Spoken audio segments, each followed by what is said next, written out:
Namaste, everyone. Welcome to the first episode of Stars, Stripes, and Sanatanis, run by second-generation Hindu American teens. It's for teens, by teens. If you haven't already, go check out our intro episode to understand the mission of this podcast.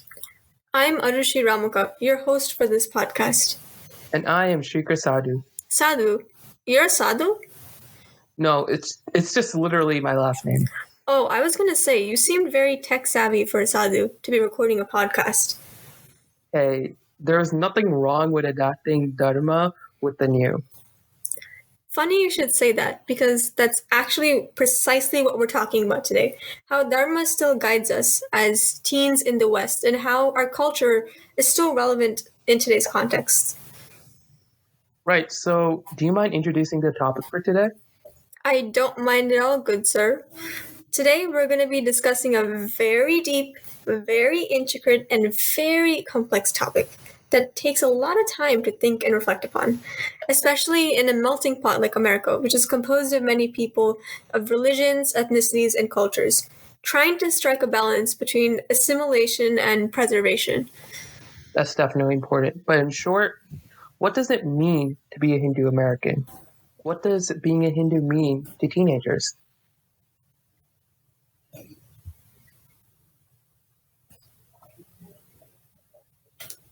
Why do you seem to be staring at a blank wall? Oh, I was just reflecting on the very deep question you posed. Okay, so what does it mean to be Hindu to you? And what does it mean to be Hindu American in the 21st century? To me, the one principle that defines Hindu Dharma is the idea of acknowledging that everyone has the same divine light inside of them, the Atman. So that's why we say Namaste. I bow to the divine in you. Yeah, exactly. And I know that there are several things, too many to count actually, that can define a practicing Hindu, but this is a unifying and equalizing belief that ties all Hindus together. And the fact that there are so many schools of thought within it provide diversity that strengthens the unity. Wow, I didn't even know that there were many schools of thought. That's crazy. Yeah, I guess so. How about you? What does Hinduism and being a Hindu mean to you? Well, that is a very good question. I think for me, being a Hindu means playing an active role in society and recognizing that everyone is like a puzzle piece. No one plays a too small or big role as there's no one without the other. It goes back to your point that everyone has a divine light inside of them. Like in a school, without the teachers, the student couldn't learn. Without the janitors, the school wouldn't be clean and have a proper facility. Without the students, there would be no next generation to teach, or for the teachers to learn themselves while teaching. And without the principal, teachers couldn't be hired or chosen. So everyone has a role to play, no matter how big and small. And it is important to acknowledge that. Yes, and as said in the Bhagavad Gita, one of the Hindu texts, it is better to fail at your swadharma or your authentic duty than to succeed in something that is not right for you. We are all fundamentally equal as divine beings, as said in the Upanishads, in the famous line, Tat Tvamasi and Aham Brahmasmi. Whoa, I didn't know you were going full on scripture mode. Well, all of the ideas you just mentioned, they came from somewhere, Shrikar. Wait a second. You mean I just somehow, without meaning to, accidentally quoted our books? Yep. Those ideas that a lot of us think come naturally, the idea of universal unity, of interconnectedness, and also of equality are mentioned there as well. You don't necessarily need to memorize the scriptures to be a good Hindu. There are great foundations, especially if you have deep philosophical questions and, just want to know more. But good-hearted and sincere actions speak just as loud. So I'm assuming this is karma? Yes, that is karma. Those actions are karma. Wow. So, Arushi, this has been a really nice definition we thought of, but it seems a little, ambiguous. Like, what is Dharma? And why do we have so many scriptures? Like, if Hinduism is supposed to be very equalizing, why do we have so many traditions that seem like... A little archaic, maybe, or just, unexplained? Yeah, you just took the words out of my mouth. Like, I've encountered times where I wasn't exactly given an explanation for why we do what we do, or the reasoning didn't really make sense. I still have like so many blanks left unfilled. I see. So then why do I have the feeling the answer is the colonizers, the British? My guy, you are right. A lot of missing scriptures, and this clash between a Hindu thought system and the Western thought system is because of colonization. It's also why, unfortunately, a lot of our traditional institutions have crumbled, along with many beautiful ideas. But let's say that for a later episode. Yeah, definitely agree. That's a good idea. Everyone, expect a later episode soon. And to just go over the unexplained parts, at times it does depend on how your parents bring you up. So if you're brought up in a questioning atmosphere where you can ask questions and have them answered, or at least seek them, then you may feel a bit more attached to these traditions. But some people are brought up in like quote unquote dogmatic ways, even though the foundation of Hindu Dharma is not dogma. So that also can influence your outlook. So we're talking about Dharma a lot, right? So let's go back to your original question. What is Dharma? Why do we have so many scriptures? And why do we do things that seem rather unexplained or just really hard to understand?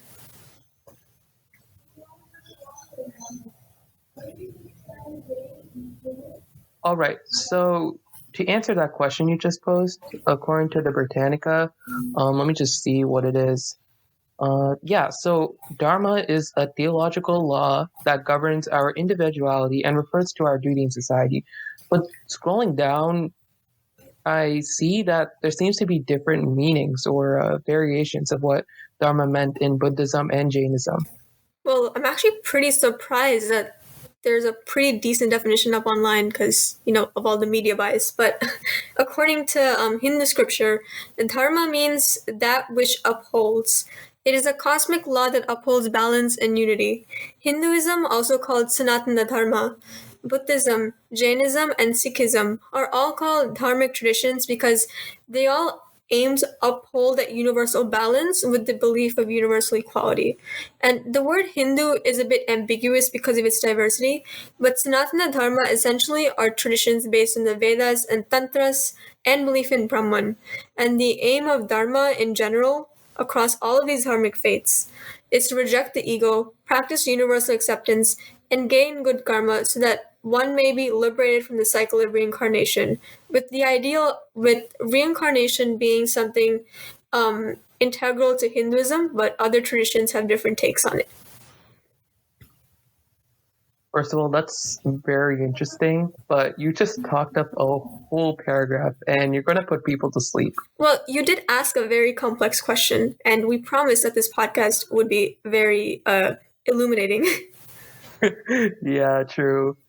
Anyways, if that is what Dharma means in Hinduism, I'm kind of interested in what it means in the eyes of Buddhists or other dharmic traditions. So I'm just going to provide a quick introduction. Of course, going to gurus of other traditions is the best way to learn. But Buddhism or Buddha Dharma focuses on liberating oneself in their lifetime through the Four Noble Truths, and they don't really have a concept of a personal God like in Hinduism. However, there are many schools and traditions that are kind of a nice blend of Hindu thought and Buddhist thought. And Jainism is an ascetic-based tradition that emphasizes non-violence, which is similar to some teachings in Hinduism, but it has some metaphysical elements that are very unique and different from Vedic teachings. And Sikhism or Sikhi was founded by Guru Nanak, and it has a concept of God similar to Hindu Dharma, in which God manifests through the money. And he's called Waheguru, the eternal teacher. And the Sikh primary text is the Guru Granth Sahib. Wow. I did not even expect it to be that complex. Like, there's so many different meanings for Dharma in different religions. And it reminds me that philosophical terminology doesn't just have one meaning, and there's multiple meanings. There's always room for different perspectives. And I guess that is what this example kind of showed me. Also, hopefully, this is not just me, but it seems that the Dharma definition is very similar amongst all of the religions you were talking about. It is very similar, but the path they take is different, yet equally valid. In North India, many families practice both Hindu Dharma and Sikh Dharma because of the frequent intermarriage between the communities throughout their history. Wow. And in the past, if I can recall, there was a specific structure of Dharma debates called Purva Paksha. Oh yes, the Purva Pakshas. These were styles of debates, and what these debates did is that they allowed rival schools of thought, for example, Buddhism and Hindu Dharma, and even schools within Hindu Dharma, say Advaita Vedanta versus Vishishta Advaita, to debate their ideas in a respectful atmosphere. Is that because they recognized they were all striving to discover the same truth, even though they did it in different ways? Yes, that's exactly why. In Purva Paksha, one key rule is that the opponent must repeat the other person's argument and confirm that that was what was said. For example, just as an example, we're arguing over the color of the sky, and you said, the sky is wonderfully blue. I had to confirm that you said the sky was wonderfully blue. And if I tried to, misrepresent it, like say the sky was horribly blue, you have to correct me before I can go and critique your argument. So that way, they avoid mistranslations and people can't twist their opponent's words to fit an agenda.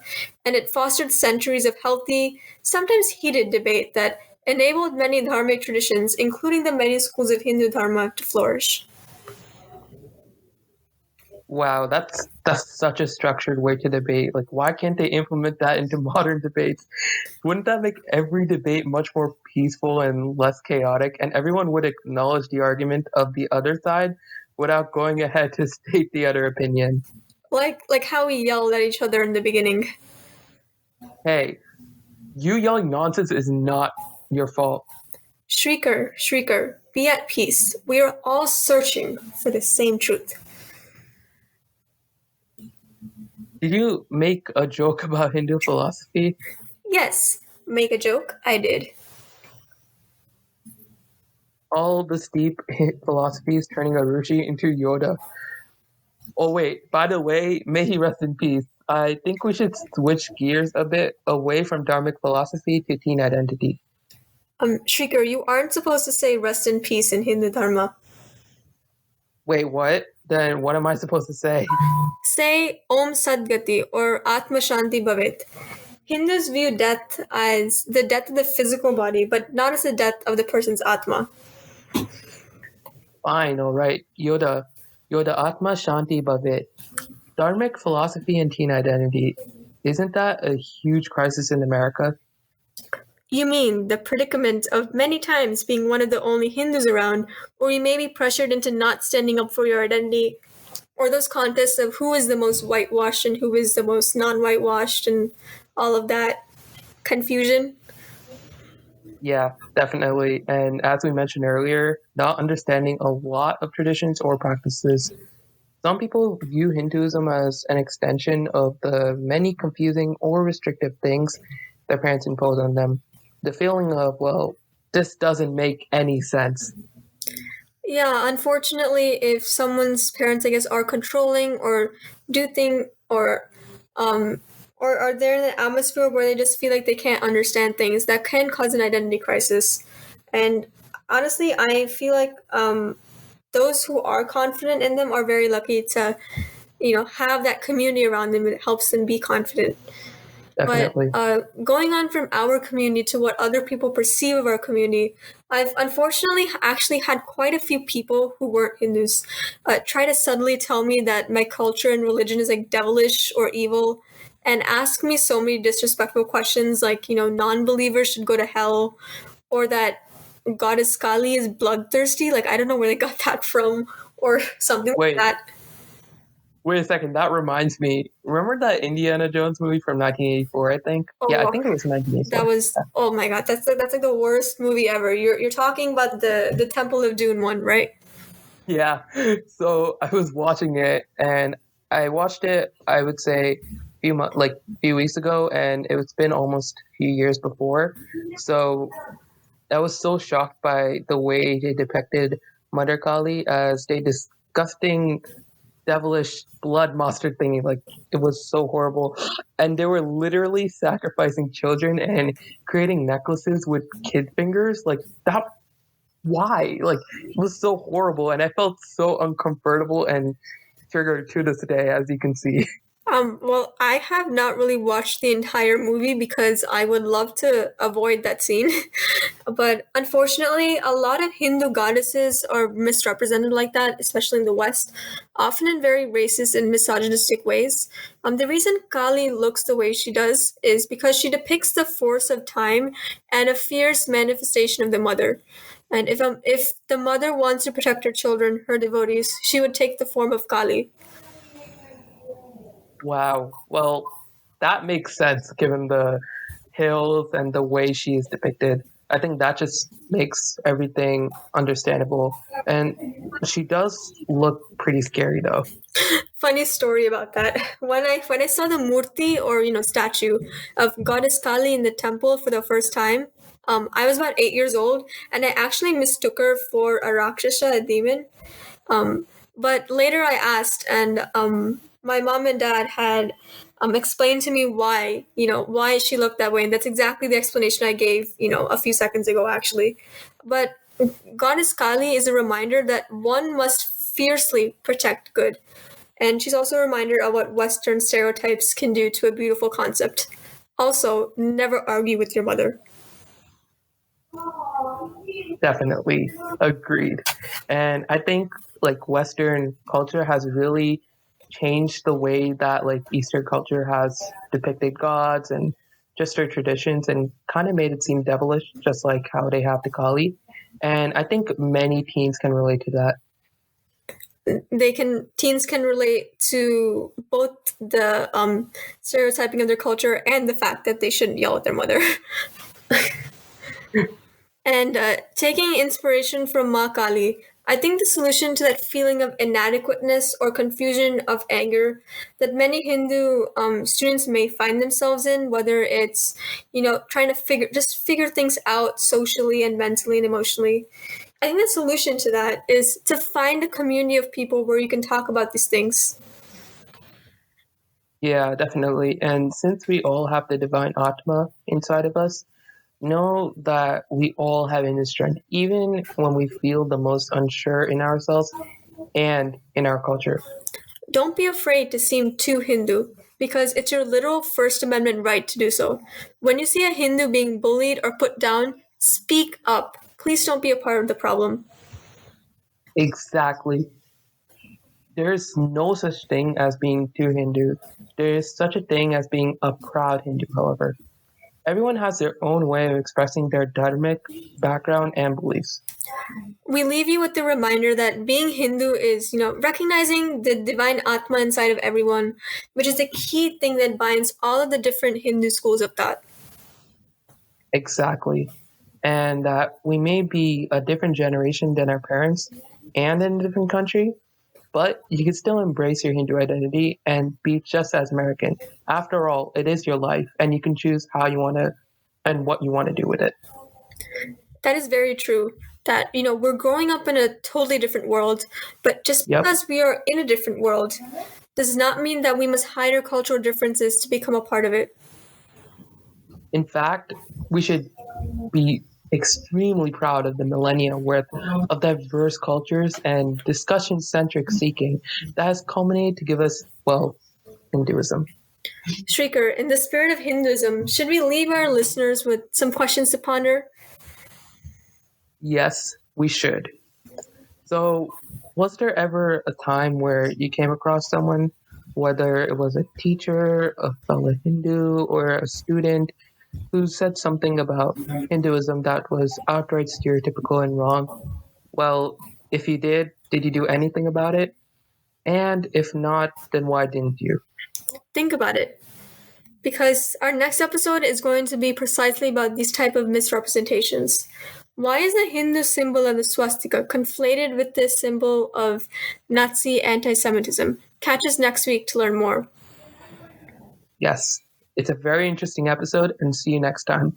If you have any questions or anything to share about the episode or the next episode, don't forget to go to Liz's post about any podcast episode on the Hindu Student Councils on Twitter, Instagram, and Facebook. Follow us on Spotify, Apple Podcasts, or wherever you're tuning from, and rate us 5 stars. We post every Sunday at 4 p.m. EST. We hope you enjoyed this episode of Stars, Stripes, and Sanatanis, Young Hindu Voices of America. Thank you so much, everyone. Namaste. Namaste, everyone. See you next week.